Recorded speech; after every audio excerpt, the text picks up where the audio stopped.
Hello, and my name is Martin. I'm the one who operates and uploads and films everything for the YouTube channel Fife-Flying, and their Facebook page as well called Fife-Flying. And I'm going to make this video as just an introduction on who I am, what apps I use, because some people are interested in who, what, where, and whatever. So basically, I use two apps. DJI Go, we've all got that. It's a standardized app with the DJI Phantom Range Inspire or whatever you've got. Um, I'm not. What can I say about it? It's basically self-explanatory. If you're flying, you know what to do with it. If you're not flying, then yeah. I would say one thing about it is these flight logs. If you're using multiple devices on recording your flights, even if you're not using the Litchi app, still sync your recording together. Because if you ever want to use a flight data and you're using an iPad, Android's a little bit different because you could use a program called HD Sync. But with iPad, you don't get HD Sync, you get another program that I'll go into in a little while. Um, you sync it with your iPad. If you've got an Android, fair enough, you upload it through your Android and you get the flight data from it. Flight data you could use for dashware, but I'll go into that another time because I don't want to speak too much about it right now.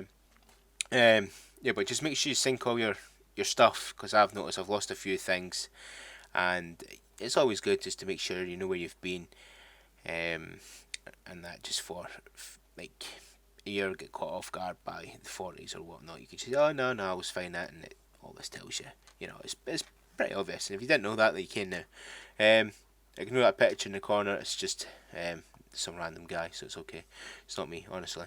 Okay, so that's not okay. Where am I going? I'm lost now. But screw that. I'm going to close that down because I'm not interested in Go. I'm interested in Litchi. Litchi is the one I use. Whenever I'm doing autopilot. Um, as we all know, the Go doesn't support autopilot because they're just nasty like that. So they do support it, but we have to fly the course first. Once we finish flying the course, we make the waypoints. Well, when we're flying it, we should know how to do it. If you don't know how to do it, then please go and figure out how to do that. Sorry, but that's my way and that's my view on stuff. If you don't know how to do it, go and find another YouTube video because I'm not doing it. Anyway, Litchi. That's why I'm doing. So explain a bit the little interface in Litchi. Starting off, if you open up Litchi without it connected to your drone, it shows you where you are. Press this little icon in the top left or top right hand corner. It looks like a little bullseye. It zooms straight onto where you are with. Alright, it's near enough accurate, very accurate in fact. So starting from the top left, you've got waypoints. You click on waypoints, you've got waypoint, orbit, panel, focus, and track. Track I've been looking forward to because I like to track things, and I was hoping that when the Phantom 4 came out, that supports tracking, and the DJI app updated for itself with that, and you can support tracking on that. But on the Phantom 3s, you can't. But now you can with the Litchi app. I need to still test it. I tested the other day, but I ran out of battery, so I had to stop that automatically. So I still need to test that and hopefully get a video up on it to see how it works, to show you and whatnot. But apart from that, everything else works. Waypoint is the main one we use. Orbit is a good one as well. Panel is to get these really good panel shots. It's good focus. Well, focus, point of focus. From that, if you're going right, you've got your satellite connections. I'm not even connected to my drone, so I've got nothing on any of them. But satellite connections, you've got your remote control battery, disconnected obviously. You've got your remote battery and your signal, and then your drone battery as well. And you've got settings. Settings on the iPad is very basic. You've got nothing to play with, and that's how they like it. Android, you've got much more settings. It's much better, but they did say they're going to update this in the future. So let's hope. As I was saying before about the Healthy Drones or HD Sync, that's healthdrones.com.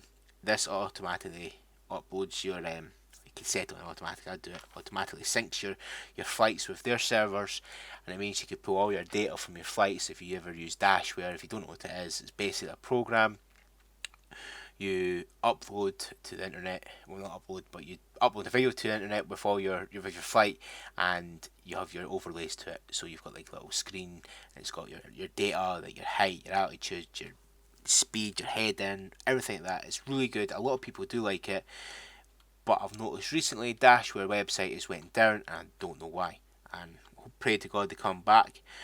I will be making a tutorial on Dashware because you might be interested in it. Hopefully you are. Hopefully whatever. C1, C2 keys. Well, they're in DJI Go app as well, so hopefully you know that. Auto recording the camera, turn that off, because the second you take off, it starts recording, and then your memory stick, or memory card as I mean, is full with stupid random rubbish footage. What sometimes is quite good as well, because you always miss stuff out, but I always start recording anyway right before I take off. But this I will turn off, so I do myself. Preview quality 4 megabytes, keep it as that. Hardware decoding, well, I take it the hardware decoding it, so keep it as that. Transmission channel, it's came on one, so I'm keeping it one. Grid lines, okay, so grid lines this is on the camera view. There we go. Camera view grid lines. Now I'll show you with no grid lines. There we go. So that's it, basically simple. Nice, okay. Now I would like to say, when you are recording, the grid lines do not show up when you're recording once you put it on the computer. So these white lines do not show in the footage. So that's, trust me on that one. The reason I use this one is because the middle box is my point of interest when I'm flying.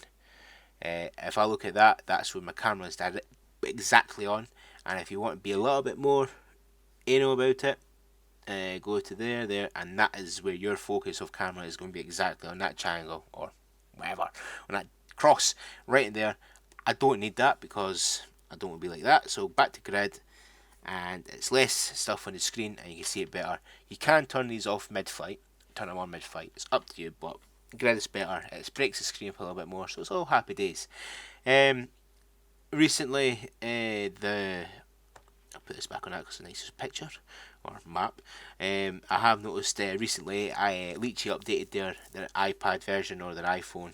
They actually updated all their versions, but in this version, yeah, I added support for the camera function in the settings for the iPads.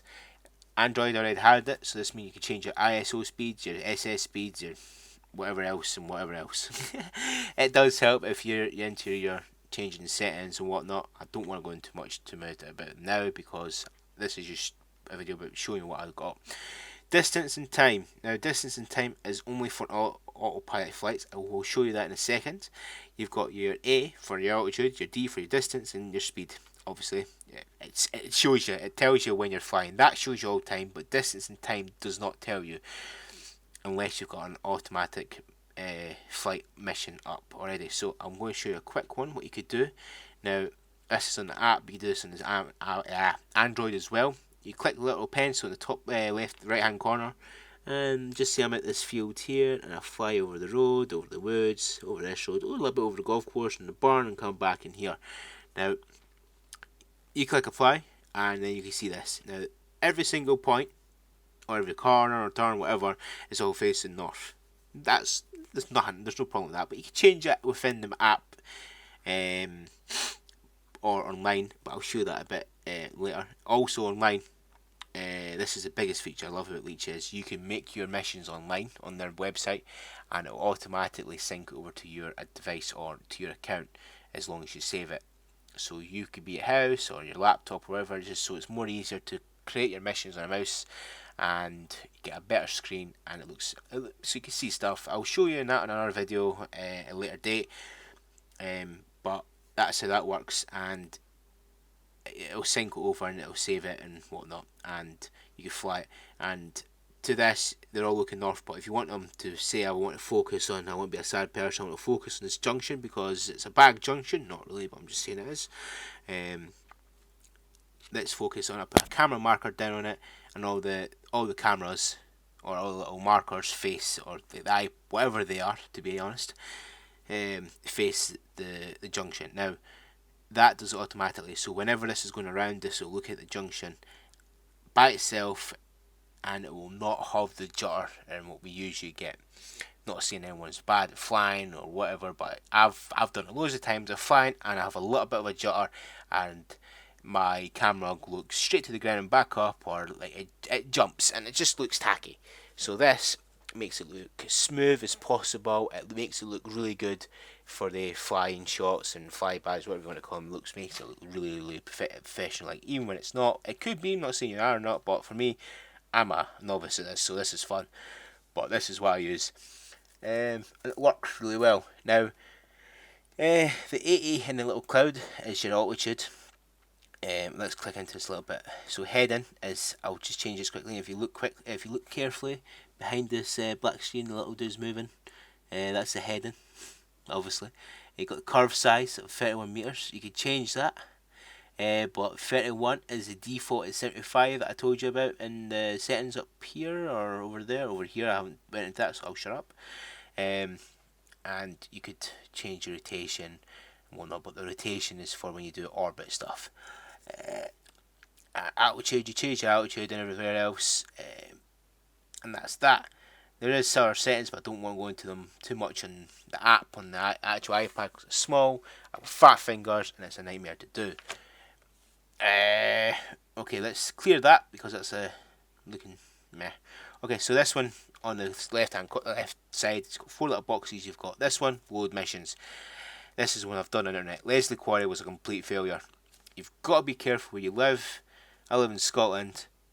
Accordingly, the whole world hates Scotland by the looks of things, because nothing gets updated on Google Maps. So when I did this, it looked really good. So oh yeah, I'm going to fly around up the top left, top corner, down the left, and around and up the right. Well, when I went there and got up there, this top part of the section in the middle was gone. It wasn't even there; it was just flat land. I went, oh, okay, this is, it looks pathetic. So I had to cancel that, come back, and walk home with my head in sorrow, or drive home with my head in sorrow. But then I went home, took from my mistakes. We went to Cody Prom. Same thing again. Made it up again. Looks. I thought, oh yeah, when I'm there, I was parked up at the harbour, so I flew all the way down here, started at number 1, and worked myself up, and it was fine. It was perfect. Only different. Well, it wasn't perfect, but it was good. The only problem is I was too far away from the seawall. Now they've just recently upgraded the seawall. What they can't see on this again, they've spent quite a lot of money on this, and it looks really nice now. But you can't see it on this. So I was too far away, and I got some of it, but it wasn't the quality I was looking for. It was still good quality, but it wasn't just the seawall quality of what I was looking for. So yeah, it was my own fault. I should have been more closer, but apart everything else was good. I liked it. But no, what am I pressing that for? I'm getting carried away now. But my best one so far is Ely Chain Walk. Now, if you're from the area, you know Ely. It's a nice holiday town. You've got the Shell Bay just like down the coast from it, and you've got Ely itself and whatnot. Lovely beaches, but you've got the cliffs, and we've got the famous chain walk. Might be famous to you or not, but anyway, chain walk. This is good. If you're active and whatnot, do the chain walk. If you're not, then get the drone and do the chain walk. So I flew around the beach next to the golf course. Went around, went over the water. This altitude here went from 30 to 100 and down to 30. That was a screw up on my part, and you can see that in the video. The video's somewhere, but you can see where the problem was, and the camera glitched a little bit. But apart from that, everything else was fine. Why is it going over there?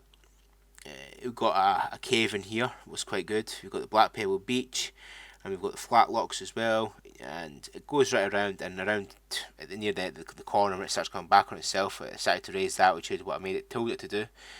Then came back on itself over the cliff, so a bird's eye view down on it, and it looked amazing. So it was a success for my first proper one. I didn't have any failures on it as such. I'm happy, so it's good. When I say no failures, it started to rain halfway through it, so when I got to checkpoint 3 or 20, 24, 25, I cancelled it and brought it back, or I would have went around the bottom half and done that as well. So that's the missions. And if you click OK on this, I know this is an invalid mission. It says the reason is the camera tilt is at 41. Well, it's wrong. 41 is looking up. You want it minus 90. I don't have a clue why it's minus 90. Well, obviously because that's the angle, but me being me, I didn't realise at the time when I was making my computer, but I know it now. It wouldn't let me fly the flight unless I fixed these, and there's about 4 or 5 I had to fix. So please be sure when you're doing this, you make sure you do it proper on the computer, but I'll show you that again to double check. But once you click OK, it'll go through all its checks and then we'll start a mission. Obviously your remote control has to be in the right setting. What else is there? Oh yeah, also make sure to you have to take you're actually off the ground at this point. You're halfway through flying, like flying towards your start point, because if you take off from the if you take off from the ground, you don't know what's going to happen. Well, I don't know what's going to happen. Cancel that. Let's clear the map. So this is that. Now, save is okay. No, that's as if you just want to make a new map. Cancel. Go away. Go away. There we go. Settings. Okay, mission settings. I was jumping the gun earlier. So headings, auto, initial, manual, and custom. Bah. You once you figure it out, you get to know how you want stuff on reverse. You go path mode, straight lines, curved lines, 100%. Cruising speed, max flight speed. Up to yourself on how you want to do it. If you want to go around a building or a tower or a daffodil, really nice and slow cruising speed, just head up and down. Wherever that was, I'm lost now. I'll put it back there. Flight speed, you can change it all the way up to 54, whatever it is, kilometers or whatnot. Anyway, default curve size. This is a major one. Keep it at 75%. If you change it, I don't know what would happen, to be honest, but I've kept it 75% and it works perfect. Default gimbal pitch mode. That's each time you put a point down and the camera will point down, it changes automatically. I'll show you more into that when I go into actual the mission hub itself. Rotation direction, well that's keep it unmanaged, and play obviously this means play. You need a maximum minimum 2 waypoints. I think that could be everything at the moment. Let me just think. Yeah, that is everything. So let's go back to my lovely little starting point. Yeah, that's everything. So I've got more videos to follow, and hopefully more videos of me flying it more. I'll be making these tutorials when the weather's bad, because Scotland weather's always bad and whatnot. So expect more. If you have any requests or any questions or anything, even insults, just fire me a message. And I either take it in the chin or don't. Either way, fire me a message. Please subscribe to the YouTube channel as well, because more subscriptions, more motivation. Even though I've got motivation, it's always nice to see more people is getting to look at rubbish work. So anyway, thanks for watching and have a lovely evening. Good night.